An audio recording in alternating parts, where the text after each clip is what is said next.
What would it be like to have eyes that miss nothing, even in a world constantly moving around you? As I crouched down with my camera, I tried not to disturb the small, commanding figure before me. In Cape Coral, Florida, a burrowing owl with piercing yellow eyes drew me into its world. This watcher of Cape Coral owned the scene, and I was merely a guest. The moment was tense but thrilling. I had been scouting for these elusive owls, knowing how deeply they are tied to the region's character. I spotted this one out of the corner of my eye, standing motionless, blending with the earth and greenery. My heart skipped. I inched closer, careful not to disrupt its calm but ever-watchful gaze. This owl wasn't just any bird. It was a sentinel of its tiny domain. Every twitch of its feathers and every tilt of its head seemed calculated. It had chosen this moment to remind me that it was the observer, not me.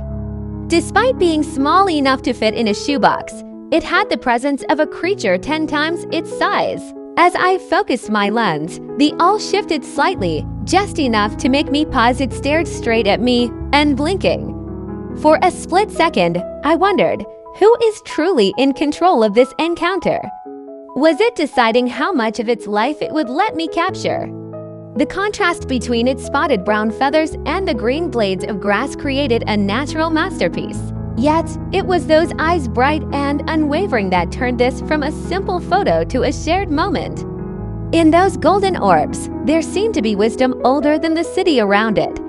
I snapped the shot, knowing I had captured something more than just an image. This wasn't just a bird in its habitat. It was a reminder of nature's resilience and quiet power. Walking away, I couldn't help but think about the stories this little watcher had seen from its vantage point. It left me questioning how much of the world as beauty we miss when we read too busy moving. So next time you pass through Cape Coral, will you notice the watchers in the grass?